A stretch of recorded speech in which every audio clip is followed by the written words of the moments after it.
اللہ تعالیٰ کا یہ قانون ہے کہ اگر کوئی قوم اللہ سے وعدہ کرے کہ اللہ ہمیں آزادی دے، ہم تیرے دین کا بول بالا کریں گے، اللہ اسے آزادی دیتا ہے اور آزماتا ہے۔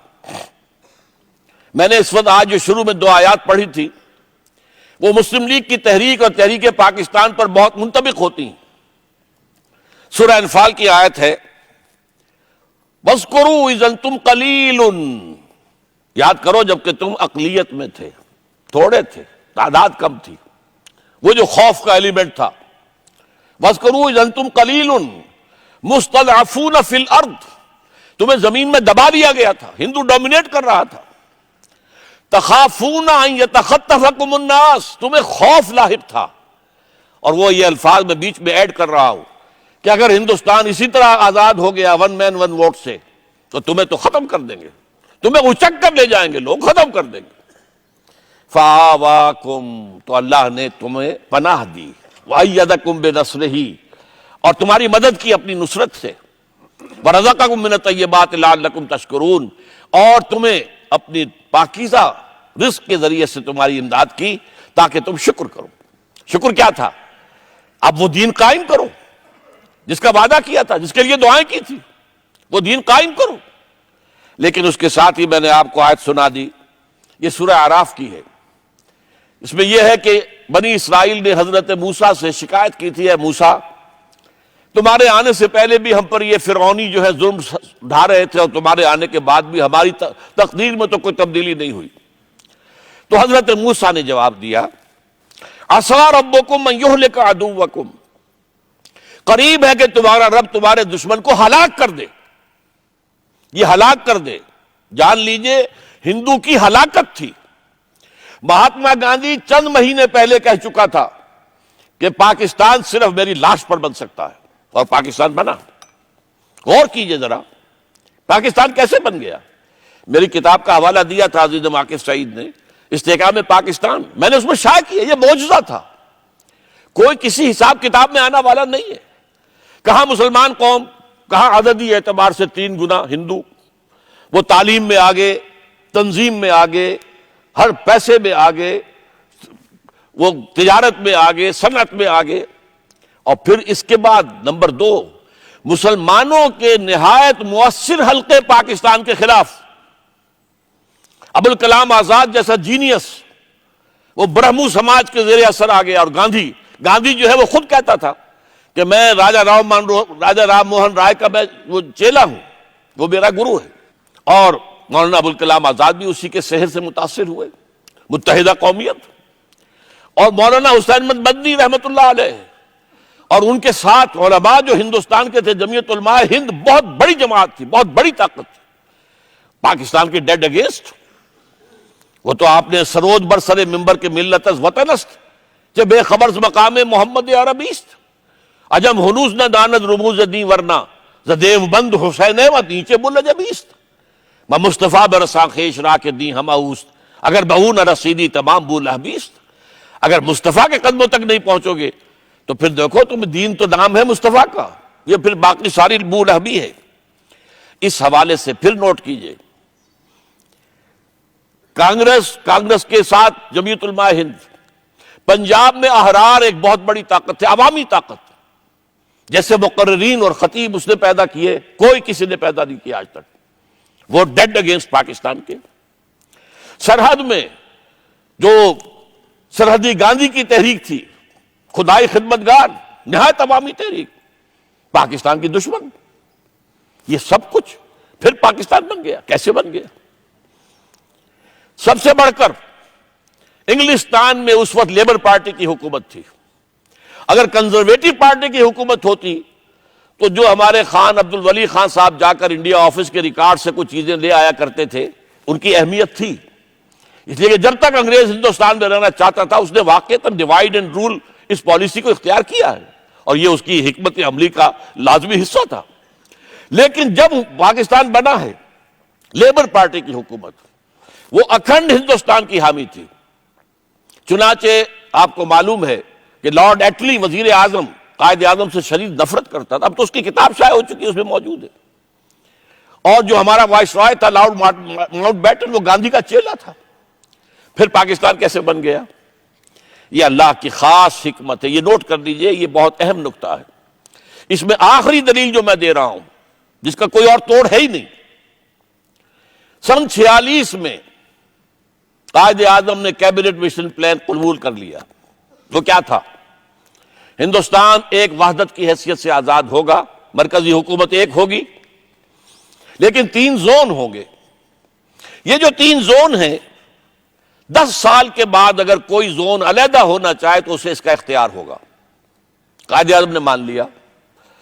پورے ہندو پریس میں مذاق اڑا، ہنسی اڑائی گئی، بس ختم پاکستان کا مطالبہ۔ یہ سارا جو بھی شورا شوری تھی وہ ختم ہو گئی۔ بہت ہی وہ نازک وقت تھا مسلم لیگ کے لیے اور قائد اعظم کے لیے۔ لیکن اس اصل سبب کیا تھا؟ قائد اعظم جانتے تھے کہ انگریز اب یہاں سے جائے گا ہر قیمت پر۔ سیکنڈ ورلڈ وار کے بعد انگریزی حکومت اتنی کمزور ہو چکی تھی کہ وہ اپنے بہت آؤٹ لائنگ جو پوزیشنز تھے ان کو کنٹرول نہیں کر سکتی تھی۔ They had decided to leave India۔ انہوں نے تو اپنا پروگرام 1948 کا رکھا تھا، 48 میں ہم ہندوستان چھوڑ دیں گے۔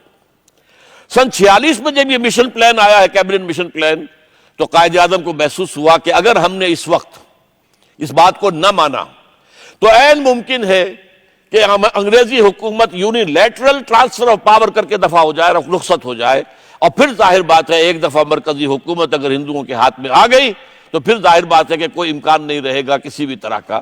لہذا اس وقت اس کو قبول کر لو، اس میں موجود ہے۔ 10 سال کے بعد تو ایک پاکستان کا خاکہ موجود ہے کہ زونز اگر ہونا چاہے علیحدہ تو ہو جائے۔ لیکن اس کو ختم کس نے کیا؟ پنڈت نہرو نے۔ یہ جو حدیث کے اندر الفاظ آتے ہیں کہ تمام انسانوں کے دل اللہ تعالیٰ کی 2 انگلیوں کے مابین ہے، جدھر چاہتا پھیر دیتا ہے۔ پنڈت نہرو اس وقت پریزیڈنٹ تھے کانگریس کے۔ انہوں نے کہا ٹھیک ہے ایک دفعہ بن لینے دو، پھر کون کسی کو علیحدہ ہونے دیتا ہے۔ بات سچی کہی تھی اس نے، نکل جاتی ہے جس کے منہ سے سچی بات مستی میں، فقیہ مصلحت بھی سے وہ رندے بادہ خارج۔ بات تو صحیح کہی تھی، لیکن قائد اعظم نے فوراً اسی کے اوپر موقف قائم کر لیا۔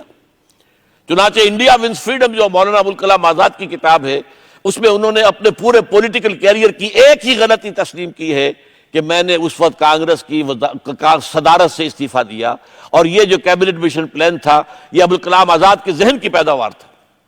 لیکن اس کے بعد ظاہر بات ہے کہ اب کوئی الزام قائد اعظم کو نہیں دیا جا سکتا تھا کہ نیتیں یہ ہے، تو پھر ہم اس کو تسلیم نہیں کرتے۔ اس کے نتیجے میں پاکستان بنا ہے۔ یعنی ایک انداز میں آپ کہہ سکتے ہیں اگر نہرو خاموش رہ جاتا تو پاکستان کبھی وجود میں نہ آتا۔ بات تو سچی وہی تھی کہ ایک دفعہ مرکزی حکومت بن لینے دو، پھر کون کسی کو علیحدہ ہونے دیتا ہے۔ اب یہ 60 برس ہونے کو آئے، وہ کشمیر کا 1 انچ انہوں نے ہمیں نہیں دیا، تو پورا ایک زون دے دیتے۔ ناممکنات، ناممکن۔ لہذا بات تو سچی اسی کی تھی، اگر وہ خاموش رہتا تو پاکستان کبھی نہ بنتا۔ اب یہ معاملہ وہی ہے کہ لوگوں کے دل جو ہے اللہ تعالیٰ کی انگلیوں کے مابین ہے، وہ بولا اور پاکستان بنا۔ تو یہ خالص ڈیوائن انٹرونشن تھی، اور اس کا قانون وہی اللہ کا کہ جب کوئی کہے کہ اللہ ہم تیری بندگی کے لیے آزادی چاہتے ہیں تو اللہ تعالیٰ ان کو آزادی دیتا ہے، وعدہ پورا کرتا ہے کہ اب دیکھیں گے تم کیا کرتے ہو۔ سورہ توبہ کی آیات ہے 75، 76، 77، جا کے پڑھیے گا۔ میں اس وقت جو سنا رہا ہوں غور سے سنیے۔ مدینے میں جو منافق تھے ان کی ایک خاص قسم کا ذکر ہو رہا ہے۔ وَمِنْهُمْ مَنْ عَاهَدَ اللَّهُ، ان میں سے کچھ لوگ ایسے بھی ہیں جنہوں نے اللہ سے عہد کیا تھا، لَئِنْ آتَانَا مِنْ فَضْلِهِ، اگر اللہ ہمیں اپنے فضل سے نواز دے گا، غنی کر دے گا، لَنَصَّدَّقَنَّ وَلَنَكُونَنَّ مِنَ الصَّالِحِينَ، خوب صدقہ خیرات کریں گے، نیکی کے کاموں میں صرف کریں گے، نیک بن جائیں گے۔ اگلی آیت، فَلَمَّا آتَاهُم مِّن فَضْلِهِ، جب اللہ نے انہیں اپنے فضل سے نواز دیا، بخلوا بِهِ، اب بخل سے کام لیا، وَتَوَلَّوْا، پیٹھ موڑ لی، وَهُمْ مُعْرِضُونَ، اعراض کیا۔ یہ وعدہ خلافی کی اب سزا کیا ہے؟ اگلی آیت میں فَعَاقَبَهُمْ نِفَاقًا فِي قُلُوبِهِمْ، تو اللہ نے سزا کے طور پر ان کے دلوں میں نفاق پیدا کر دیا۔ یہ سزا ہے آج جو امت مسلمہ پاکستانی کو اللہ تعالیٰ کی طرف سے دی جا چکی ہے، نفاق۔ نفاق وہ شے جس کے بارے میں کہا گیا ہے ان المنافقین فی الدرک الاسفل من النار، منافق تو جہنم کے سب سے نچلے طبقے میں ہوں گے۔ اب یہ تین قسم کے نفاقوں کا میں تذکرہ کروں گا۔ پہلا نفاق، نفاق باہمی، ہم ایک قوم ہوتے تھے، اب قومیتوں میں تحلیل ہو چکے ہیں۔ وہ ایک قوم کہاں ہے؟ ڈھونڈ اب ان کو چراغ رخ زیبا لے کر، اب تو عصبیتیں ہیں، صوبائی عصبیتیں ہیں، ایتھنک ہیں، علاقائی ہیں، لسانی ہیں، پھر مذہبی اختلافات ہیں اور ان کی تلخی ہے۔ کہاں ہے وہ قوم؟ نفاق باہمی، سب سے پہلا نفاق باہمی 1971 میں 2 لخت ہوا پاکستان، تاریخ کی عظیم ترین ہزیمتوں میں سے ایک وہ تھی۔ اندرا گاندھی نے کہا we have ایونجڈ our 1000 years defeat، ہم نے اپنی 1000 سالہ شکست کا بدلہ چکا دیا ہے اور ہم نے 2 قومی نظریے کو بے آف بنگال کے اندر غرق کر دیا ہے۔ 93,000 مسلمان ہندوؤں کا قیدی، پرزنرز آف وار، 93,000۔ ہمارا کتنا اسلحہ ان کے ہاتھ لگا تھا، ہمارے جو پھر بہرحال تھا وہ پاتال کو آ چکا تھا، وہ تو میں تفصیل میں نہیں جا سکتا، وقت زیادہ ہو گیا ہے۔ وہ تو پاکستان اسی وقت ختم ہو سکتا تھا، اس لیے کہ مغرب پاکستان پر بھی سارے ہمارے ڈیفنسز ٹوٹ چکے تھے۔ سیالکوٹ سیکٹر ٹوٹ چکا تھا، راجستھان سیکٹر ٹوٹ چکا تھا، صرف ایک ٹکا خان ٹاسک فورس لے کر بیٹھا ہوا تھا اور وہ تھا سلیمان کی ہیڈ ورکس میں، بس۔ ایئر فورس ہماری پیرالائز ہو چکی تھی۔ وہ تو اللہ نے ابھی ہمیں مہلت دینی تھی، چھوٹا عذاب دکھایا تھا، وَلَنُذِيقَنَّهُم مِّنَ الْعَذَابِ الْأَدْنَىٰ دُونَ الْعَذَابِ الْأَكْبَرِ لَعَلَّهُمْ يَرْجِعُونَ، ہم انہیں بڑے عذاب سے پہلے چھوٹے عذاب کا مزہ چکھائیں گے تاکہ شاید کہ جاگ جائیں، ہوش میں آ جائیں، لوٹ آئیں۔ لَعَلَّهُمْ يَرْجِعُونَ، سورہ سجدہ کی آیت بہت اہم ہے۔ وَلَنُذِيقَنَّهُم مِّنَ الْعَذَابِ الْأَدْنَىٰ دُونَ الْعَذَابِ الْأَكْبَرِ، یہ عذاب بہت بڑا تھا لیکن اس اعتبار سے ادنا تھا کہ بہرحال مشرقی پاکستان نہیں صحیح، ایک آزاد مسلمان ملک تو اب بھی موجود ہے، بنگلہ دیش کے نام سے صحیح، اس کی ماہیت بدل گئی، ٹھیک ہے، لیکن مسلمان حکومت تو ہے وہاں پر، مسلمانوں کا ملک تو ہے۔ اور یہ کہ ویسٹ پاکستان کو انٹیکٹ رکھا ہے۔ اندرا گاندھی آخری وقت تک، برتے وقت تک کہتی رہی کہ یہ جو پرو پاکستان ٹلٹ تھا نکسن ایڈمنسٹریشن کا، اس کی وجہ سے یہ پاکستان بچ گیا، ورنہ اسی وقت ختم تھا۔ نکسن کا فون گیا ہے ہاٹ لائن پر کوسیجن کا آیا ہے اندرا گاندھی کو، اور اس نے یونیلیٹرل سیز فائر کیا ہے۔ بہرحال پاکستان ٹوٹا۔ اب پاکستان کی بلکنائزیشن کی خبریں ہیں۔ 1992 میں ایک کتاب شائع ہوئی انگلینڈ میں، اور وہ twin era of Pakistan, vintage press incorporated, Manhattan, New York سے چھپی۔ لکھنے والا ایک مسلمان، ابو المعالی سید، جو پیدا ہوا بہار میں، پاکستان بننے کے بعد چلا گیا والدین کے ساتھ مشرقی پاکستان، وہاں سے آیا مغربی پاکستان، ایم اے کراچی سے کیا، پھر آگے جا کے مغربی یونیورسٹیوں سے کئی پی ایچ ڈیز کی۔ اس نے کتاب لکھی اور لکھا 2006 دسمبر میں پاکستان 7 ٹکڑوں میں تقسیم ہو چکا ہوگا، نقشہ دے دیا 2006 میں۔ بہرحال اللہ کا شکر ہے کہ 2006 تو گزر چکا، لیکن یہ کہ بہرحال دنیا کیا سوچ رہی ہے؟ سن تو صحیح جہاں میں ہے تیرا فسانہ کیا، دنیا کیا کیا سوچ رہی ہے؟ رینڈ کارپوریشن کی کہ جو ہے وہ پیشن گوئی، وہ عزیز واقف آپ کو سنا چکے ہیں۔ 2020 میں پاکستان کے نام سے دنیا کے نقشے پر کوئی ملک نہیں ہو۔ یہ کیا ہو رہا ہے؟ کیوں ہو رہا ہے؟ اب ظاہر بات ہے کہ خاص طور پر بلوچستان تو بالکل سیسیشن کے اور علیحدگی کے دہانے پر کھڑا ہے۔ کل کا دھماکہ نوٹ کیجئے جو ہوا ہے عدالت کے اندر، جج سمیت 16 آدمی ہلاک ہو گئے آن دی اسپاٹ، 50-60 زخمی ہو گئے۔ یہ کیا ہو رہا ہے؟ بہرحال یہ جان لیجئے کہ اب صورتحال جو ہے وہ نفاق باہمی جو ہے، اور یہ عصبیت سندھو دیش بھی بن جاتا 1983 کے اندر، ایم آر ڈی کی تحریک کے دوران جب ضیاء الحق صاحب کی حکومت تھی۔ وہ تو یہ کہ اس وقت اندرا گاندھی چوک گئی، اس نے مدد نہیں کی، ورنہ یہ ہے کہ سندھ میں اگر ریلوے لائن اور مین روڈ کاٹ دیتے، وہ تو ان کے پاس ایکسپلوزیوز تھے نہیں، وہ صرف آگ لگا رہے تھے، سلیپرز کو آگ لگا رہے تھے بس، ورنہ پاکستان ختم ہو جاتا۔ بہرحال ابھی اللہ تعالیٰ کی طرف سے جو مہلت ہے اس کی قدر کی جانی چاہیے، وہ میں بعد میں عرض کروں گا۔ اور یہ نہ سمجھیے کہ پنجاب میں صوبائی عصبیت نہیں ہے، پنجاب میں شدید ترین صوبائی عصبیت موجود ہے۔ کیا وجہ ہے کہ پنجاب کی تقسیم نہیں ہو سکتی؟ ہر سوچنے سمجھنے والے شخص نے پاکستان میں یہ کہا کہ یہ جو ہمارا معاملہ ہے کہ 4 فیڈریٹنگ یونٹس میں ایک اتنا بڑا ہے کہ بقیہ تینوں کی جو آبادی ہے اس سے بھی زیادہ ہے، یہ چھوٹے جو ہے اس میں تقسیم کا جو ہے صوبے تقسیم کیے جائے، پنجاب کو تقسیم کیا جائے تاکہ ایک ہموار قسم کا اور جو ہے وہ فیڈرل نظام بن سکے۔ سننے کو کوئی تیار نہیں۔ حالانکہ دیکھیے مشرقی پنجاب چھوٹا تھا مغربی پنجاب سے، جو میں چھوڑ کر آیا تھا پنجاب، مشرقی پنجاب، اس میں 14 ضلع آئے تھے اور مغربی پنجاب میں 17 ضلع آئے تھے، وہ 3 حصوں میں تقسیم ہو چکا ہے۔ پنجاب اس کی اپنی اپنی زبانیں ہیں، اپنا کلچر ہے، سارے مسائل انہوں نے حل کیے ہیں، لیکن یہ ہے کہ ہم جو ہے اس کا نام سننے کو تیار نہیں، اس لیے کہ وہ عصبیت ہے۔ تو عصبیتیں، سندھی عصبیت ہے، بلوچی عصبیت ہے، پختون عصبیت ہے، سرائکی عصبیت ہے۔ یہ دوسری بات ہے کہ سرائکی جو ہے اتنا قدیم مطالبہ ان کا ہے کہ علیحدہ صوبہ کر دیا جائے، پنجاب تیار نہیں ہوتا۔ تو یہ تو پہلا نفاق باہمی ہے۔ دوسرا نفاق، اخلاق کا دیوالہ نکل گیا۔ حدیث نبوی میں ہے منافق کی نشانیاں 3 ہیں، جب بولے جھوٹ بولے، جب وعدہ کرے خلاف ورزی کرے، امین بنایا جائے خیانت کرے۔ دوسری حدیث میں ایک چوتھی بھی ہے کہ اگر جھگڑا ہو جائے تو آپے سے باہر ہو جائے فوراً۔ یہ 4 جو ہیں، یہ 4 گز لے لیجئے، اپنے معاشرے کا جائزہ لے لیجئے۔ جو جتنا بڑا ہے اتنا ہی جھوٹا ہے، جو جتنا بڑا ہے اتنا ہی وعدہ خلاف ہے، اور جو غبن ہمارے ہاں ہوئے، جو بلینز میں ہوئے، جو اس ملک کو لوٹا گیا ہے، ڈاکو بن کر، ہمارے اعلیٰ افسروں نے ڈاکو بن کر اس ملک کو لوٹا ہے۔ یہ سارا معاملہ کیا ہے؟ نفاق باہمی۔ اور حال کیا ہو گیا ہے؟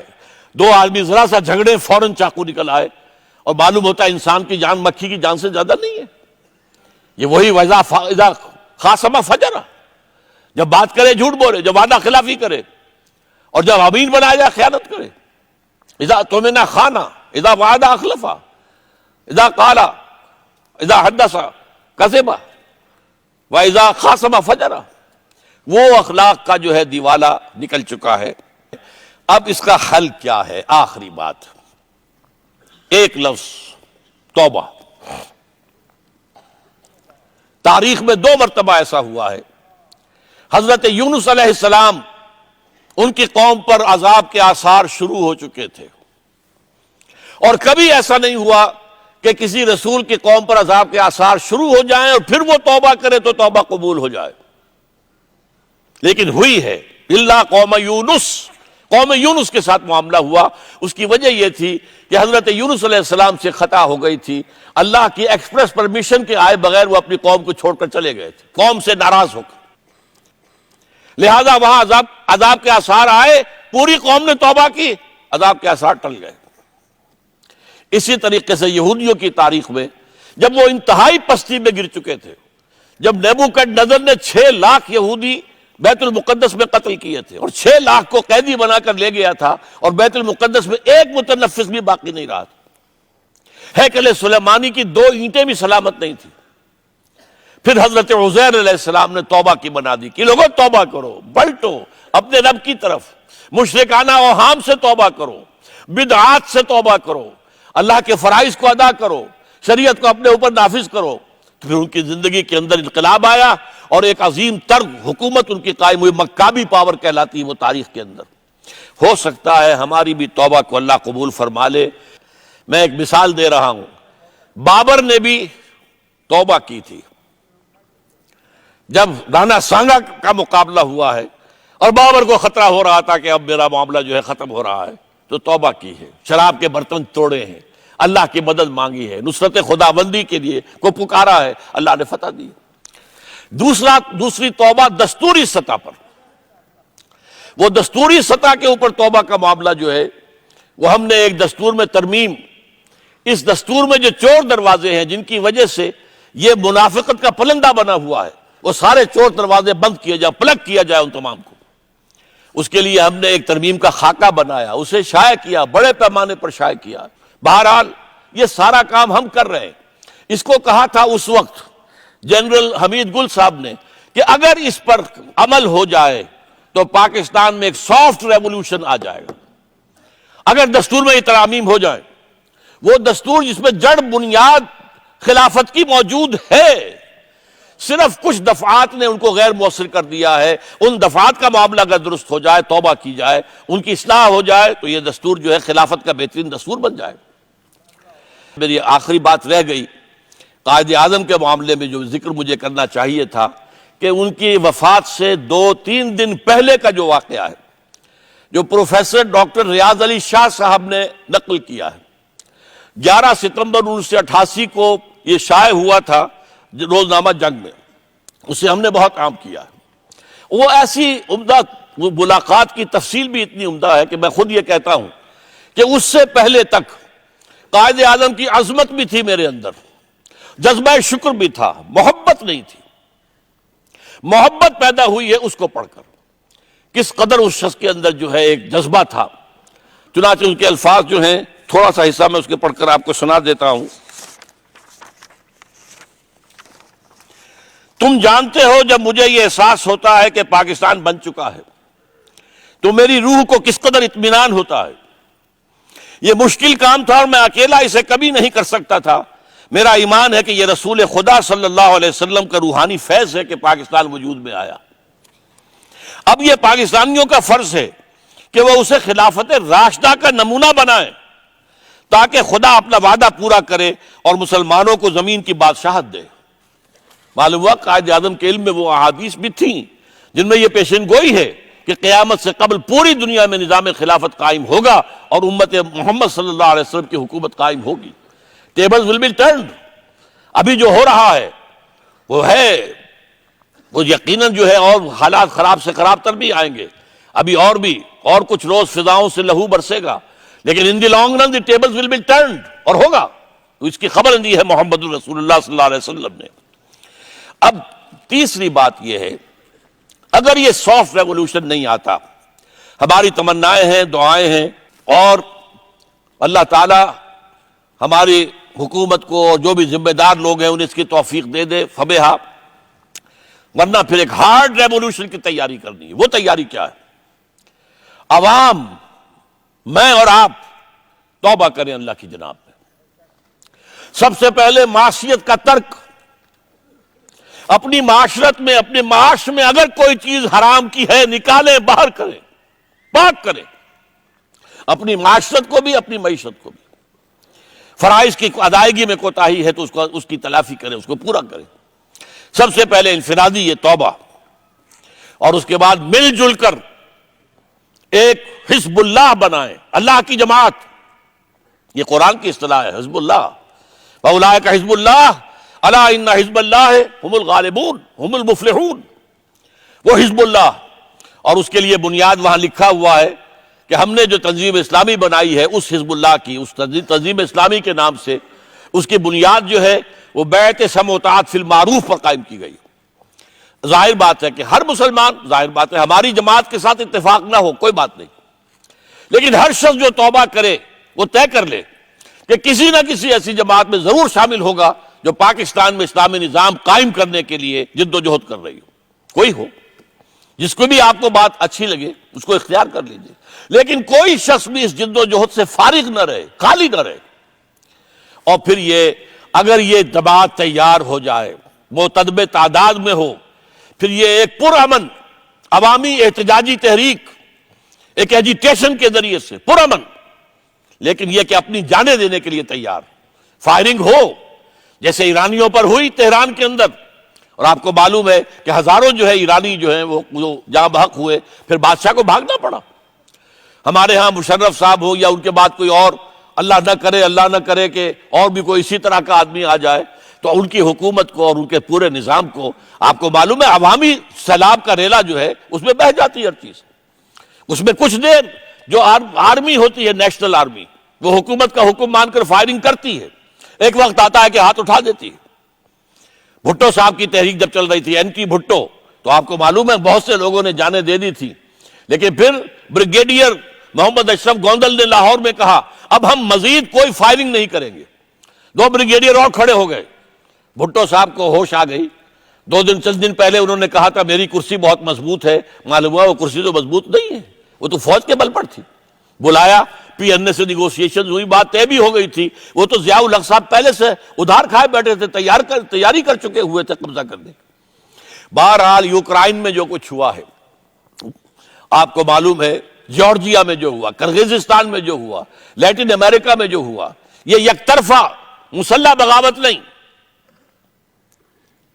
پرامن منظم ایک مضبوط جماعت کی زیر قیادت مطالبہ، یہ چیزیں ختم کرو، اور اس کے نتیجے میں ایک عوامی تحریک کے ذریعے سے تبدیلی لانا، یہ گویا کہ وہ ہارڈ ریولوشن کا ہوگا، اور اس کے لیے تنظیم اسلامی بھی ہے، اس کے لیے تحریک خلافت بھی ہے۔ میں آپ کو دعوت دیتا ہوں، آپ اس کا مطالعہ کریں، دیکھیں، سوچیں، کمپیریٹو اسٹڈی کریں، اور جماعتوں کو بھی دیکھیں، جس جماعت پر دل ٹھک جائے کہ یہ اسلام کے لیے صحیح کام کر رہی ہے اس میں شامل ہو جائیں، خالی نہ رہیں، کوئی شخص خالی نہ رہے اس جد و جہد سے، وہ اس میں شامل ہو جائے۔ تو ہمارا مطالعہ جو ہے، ہماری کیا ہے، تحریک خلافت ہے۔ بعض لوگ جو ہیں اس میں ذرا پیچیدگی کے اندر الجھ جاتے ہیں کہ یہ تحریک خلافت ہے، یہ تنظیم اسلامی ہے، تو مثال کیا ہے، تحریک پاکستان تھی، لیکن جو جماعت اس کی علمبردار تھی اس کا نام مسلم لیگ تھا۔ ہماری تحریک خلافت کی تحریک ہے، جس کی خوشخبری دی ہوئی ہے حضور نے صلی اللہ علیہ وسلم کہ قیامت سے پہلے پوری دنیا میں نظام خلافت علی منہاج النبوت قائم ہوگا، ہو کر رہے گا، اس میں کوئی شک اور شبہ مجھے نہیں ہے، اور نہ ہونا چاہیے کسی کو بھی جس کا بھی ایمان ہے محمد الرسول اللہ صلی اللہ علیہ وسلم پر، صحیح اور پختہ حدیث کے اندر موجود ہے۔ لہذا اس کے لیے جد و جہد، ظاہر بات ہے کسی ایک ملک سے شروع ہوگا، یہ ایک علیحدہ موضوع تھا، اس کے لیے میں نے آج جو ہے ادھر میں نہیں جا سکا ہوں، اس کے لیے مشیت خداوندی بہت عرصے سے اس خطے کے لیے کچھ طے کر چکی تھی۔ آپ کو معلوم ہے تحریک خلافت چلی تو یہاں ہندوستان میں اور کہیں بھی نہیں چلی، آزادی کی تحریکیں چلی تو دوسرے ملکوں میں اپنے لوکل نیشنلزم کی بنیاد پر چلی، یہاں اسلام کے نام پر چلی۔ پاکستان معجزے کے طور پر قائم ہوا، پھر 27ویں شب رمضان مبارک میں نازل ہوا۔ یہ وہ آیات ہیں، یہ وہ کرامات ہیں جو پاکستان کے ساتھ وابستہ ہیں۔ اس سے پہلے یہ کہ مجددین کا سلسلہ جو 1000 برس تک عالم عرب میں رہا تھا وہ ہندوستان میں منتقل ہوا۔ بہرحال اب یہ کہ اس کے بعد بھی اگر خدا نہ خواستہ پاکستان فیل ہو جاتا تو ان تتولوا یستبدل قوما غیرکم، اگر تم پیٹھ دکھا دو گے اس مشن سے جو ہم نے تمہارے حوالے کیا اور جس کے لیے ہم نے تمہیں ملک دیا، معجزے کے طور پر دیا، تو پھر ہم تمہیں ہٹائیں گے، یہی مشن کسی اور کے حوالے کر دیں گے۔ اللہ تعالیٰ اس وقت سے ہمیں بچائے اور ہمیں توفیق دے، ہم اسلام کے سپاہی بنیں اور اسلام کو نافذ کرنے کے لیے اپنا تن من دھن لگانے کے لیے تیار ہو جائے، ورنہ ہمارا حشر وہ ہوگا جو سورہ اعراف میں ایک شخص کا ذکر کیا گیا ہے، وَاتْلُ عَلَيْهِمْ نَبَأَ الَّذِي آتَيْنَاهُ آيَاتِنَا۔ ایک بلعام بن بابورہ ہوتا تھا، بہت بڑا درویش، بڑا صاحب کرامت بزرگ، ہم نے اسے اپنی آیات عطا کی تھی، آیاتنا، فانسلخ منہا، اس میں سے نکل بھاگا، فأتبعہ الشیطان، تو شیطان اس کے پیچھے لگ گیا، فکان من الغاوین، پھر وہ انتہائی گمراہ ہو کر رہا۔ یہی ہمارا حال ہے، ہمیں آیات عطا کی گئی تھی، ہمیں 27ویں شب میں یہ پاکستان نازل کیا گیا ہمارے لیے معجزے کے طور پر آیا۔ یہ ساری چیزیں آیات ہیں، لیکن اگر ہم ان سب کو پیچھے ڈال کر اور صرف دنیا میں اور دنیا کے جو بھی اور رنگ ہیں اس وقت انہی کے پیچھے لگے رہے تو پھر وَلَوْ شِئْنَا لَرَفَعْنَاهُ بِهَا، اگر ہم چاہتے تو اسے اور بلندی اور رفعت روحانی اخلاقی عطا کرتے، وَلَكِنَّهُ أَخْلَدَ إِلَى الْأَرْضِ، لیکن وہ تو زمین ہی کی طرف دھستا چلا گیا۔ اس کے بعد آگے تھوڑے فرمایا ہے ذَلِكَ مَثَلُ الْقَوْمِ الَّذِينَ كَذَّبُوا بِآيَاتِ اللَّهِ، یہی مثال اس قوم کی بھی ہے جو اللہ کی آیات کو جھٹلا دیں۔ فَقْصُصِ الْقَصَصَ لَعَلَّهُمْ يَتَفَكَّرُونَ، تو اے نبی ان کو یہ واقعہ سنا دیجئے، شاید کہ یہ غور کریں، سوچیں، کہیں ایسا نہ ہو کہ ہم بلعام بن بارودہ بن کر رہ جائیں اور ہماری داستان صورت پھر یہ ہوگی کہ تمہاری داستان تک بھی نہ ہوگی داستانوں میں۔ اقول قولی ھذا واستغفر اللہ لی ولکم ولسائر المسلمین والمسلمات، لیکن یہ ہے کہ میں دعا کرتا ہوں اللہ سے کہ میری اس گفتگو، میرے اس خطاب کو میرے لیے بھی توشہ آخرت بنائے اور آپ کے لیے کوئی نئی ایک امنگ، ایک نیا ولولہ، وہ جو اقبال نے کہا تھا ایک ولولہ تازہ دیا میں نے دلوں کو، لاہور سے تاباک خاک بخارا و سمرقند، ایک نیا ولولہ لے کر آپ یہاں سے اٹھیں۔ اللہ تعالیٰ جو ہے ہماری اس دعا کو قبول فرمائے۔